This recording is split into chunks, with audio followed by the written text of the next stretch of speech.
to help Americans in the Middle East be able to depart. As of a few minutes ago before I left, 9,000 Americans have been able to leave the region since the start of this war. We have about 1,500 Americans that are requesting assistance with departure.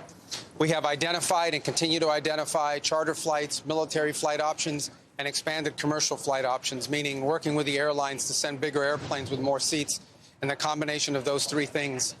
The impediment we're facing now, in many cases, we've had a couple instances in which we have planes in the air and on the way, and unfortunately the airspace gets closed and they have to turn back around, so we're working through those challenges.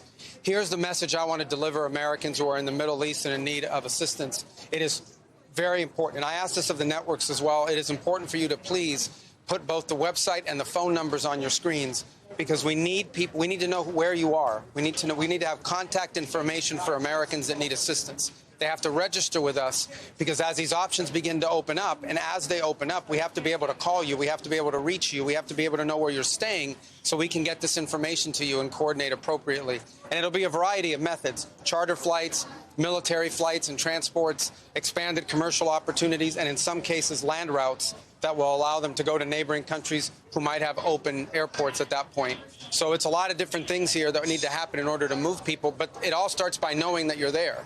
It all starts by knowing that where you are and how we can get a hold of you. So I'm asking the networks and all of the media outlets, please publicize the two phone numbers that we've put out, as well as the website, so people can contact us and register. We've had, thousands of people call already. As I said, we've identified almost 1,600 that are requesting assistance with departure, but we need you to please be able to identify that. As I came in, I also saw the media reports about Dubai's consulate. The last update I had with seconds before getting before these cameras was that a drone unfortunately struck a parking lot adjacent to the Chancellery building and set off a fire in that place. All personnel are accounted for. As you're aware, we began drawing down personnel from our diplomatic facilities in advance of this. In the cases, for example, of Beirut, we basically drew down to bare bones, as well as in Baghdad and in Erbil and in a couple other posts as well. So we've been very fortunate, obviously, but our embassies and our diplomatic facilities are under direct attack from a terroristic regime. With an update, I will obviously refer you to the Department of War. Suffice it to say that our objectives remain as they've been identified from the beginning and by the President laid out clearly yesterday. Iran can never have a nuclear weapon, and we will now not allow Iran to hide behind the immunity of a massive short-term ballistic missile inventory or the ability to make them or launch them. And so CENTCOM, in a joint operations, is carrying out a systematic destruction of their missile belt, destruction of their launchers, and destruction of their ability to make these, as well as the destruction of their Navy. From what I've been told by the Department of War, everything is on or ahead of schedule and proceeding on these objectives. We have every confidence in the world that these objectives will be achieved. The last point I would make is, and I said this yesterday and I repeat, what's about to, you're about to see, we're going to unleash Chang on these people in the next few hours and days. You're going to really begin to perceive a change in the scope and in the intensity of these attacks as, frankly, the two most powerful air forces in the world take apart this terroristic regime and defang it and take away its ability to threaten its neighbors or hide behind a zone of immunity that allows them to develop their nuclear ambitions. This terroristic, radical, cleric-led regime cannot be ever allowed to have nuclear weapons. We saw what they were willing to do to their own people. They were willing to slaughter their own people in the streets. Imagine what they would do to us. Imagine what they would do to others. Under President Trump, that will never, ever happen. All right? Yesterday you talked about Israel. Mr. Secretary. Please, guys, I can't hear them all. Yes. Yesterday, you told us that Israel was going to strike Iran, and that's why we needed to get involved. Today, the president said that Iran was going to get. Yeah, your statement is false. So that's not what I was asked very specifically. Were you there yesterday? Yes, I asked a question. No, were you the one that? Because somebody asked me a question yesterday. Did we go in because of Israel? And I said, you were asking me that follow-up, and I said no. I told you this had to happen anyway. The president made a decision, and the decision he made was that Iran was not going to be allowed to hide behind its ballistic missile program. That Iran was not going to be allowed to hide behind its ability to conduct these attacks. That decision had been made. The president systematically made a decision to systematically destroy this terroristic capability that they had, and we carried that out. I was very clear in that answer. This was a question of timing, of why this had to happen as a joint operation, not the question of the intent.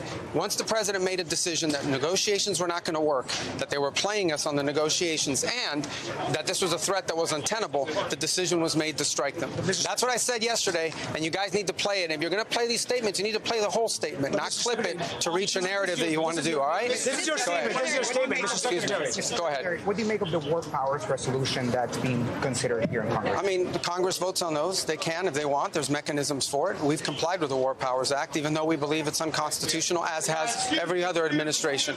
Every other president has found the War Powers Act to be unconstitutional. Nonetheless, we notified Gang of Eight, which was an appropriate mechanism by which to notify Congress. We sent the notification within 48 hours, the way the law requires.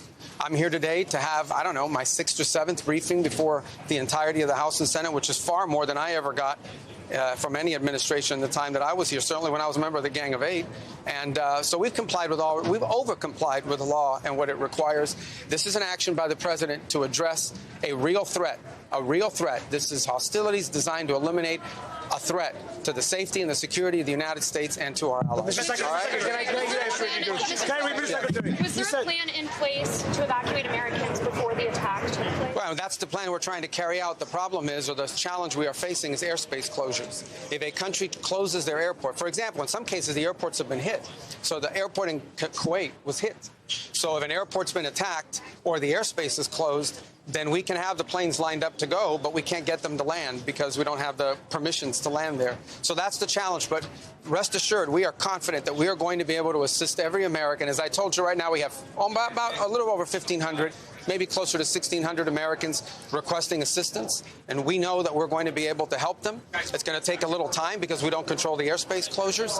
That said, there may be more people out there that need help. We need to know who you are. So please, I'm asking the media, publicize the phone numbers and the website, because we need people to call in so we have their name, we have their contact information, we have their location and their request. So as these opportunities begin to open up, we can act very quickly to reach them and get them out of harm's way. Mr. Secretary, I want to just clarify what you said. I want to clarify what you said, because you said... There's nothing to clarify. But you said I would get that... No, but you have to read... If you're going to read the whole statement... But your quote is about, we knew that there was going to be an Israeli action. We knew that would precipitate an attack. Yeah, no, I understand. But listen, all right, but let me understand. Yeah, but I had a very specific question from that gentleman, right? The president said that... Hold on one second. I asked a very... force Israelis. Okay, but let me answer, because this is my press conference. Sure. Okay.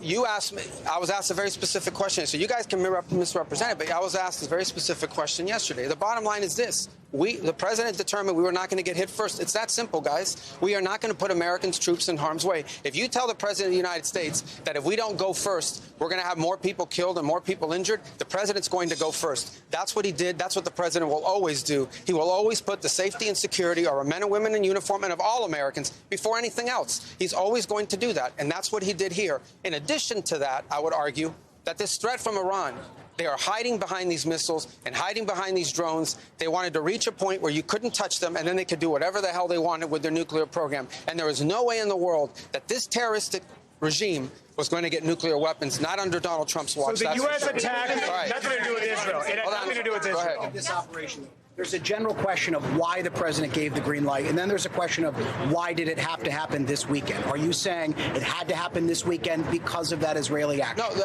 this weekend presented a unique opportunity to take joint action against this threat. And we wanted this to have maximum success. We want this operation to be successful at achieving its objectives.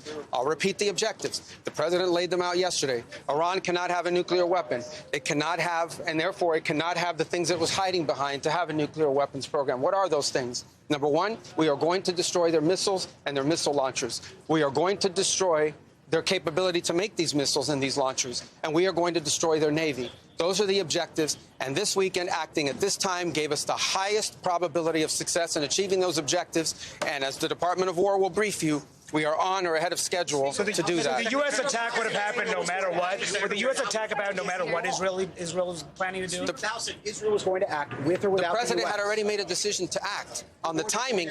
The president acted on the timing that gave us the highest chance of success. And that's what you're seeing play out right now. You're seeing it play out right now, and you'll see it in the days to come. We will systematically take apart their missile program. We will destroy their ability to sponsor terrorism, by the way. We will destroy their factories. We will destroy their Navy. Those objectives are going to be met. We're well on our way to meeting them. It will not be easy. There will be a price to pay for it, but that is a much lower price to pay than having a nuclear-armed Iran. I got to go brief these guys. Hold on. Yes. Secretary. Yes, ma'am. Secretary, how heavily is the administration leaning into the 2001 AUMF for justification of these strikes? What now? How heavily is the administration Well, that's leaning not our notification to Congress. Our notification, listen, let me explain to you guys this in simple English. Okay? Iran is run by lunatics, religious fanatic lunatics. They have an ambition to have nuclear weapons. They intend to develop those nuclear weapons behind a program of missiles and drones and terrorism that the world will not be able to touch them for fear of those things. And this is the weakest they've ever been. Now is the time to go after them. The president made the decision to go after them, take away their missiles, take away their Navy, take away their drones, take away their ability to make those things so that they can never have a nuclear weapon. That's why the president made this decision. It was the right decision.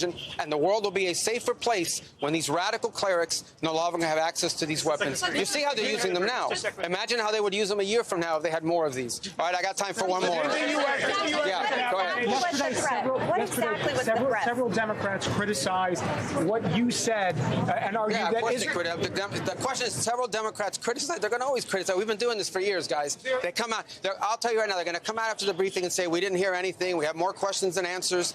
You mark my words. But we still do these briefings. Go ahead. Mr. Secretary, their criticism was on the timeline. They said that Israel is dictating the timeline for the United States. No, and as you know, several people on the right have also agreed with that. How would you respond to that? Well, the United States made a decision. Under the President of the United States made a decision. This is intolerable.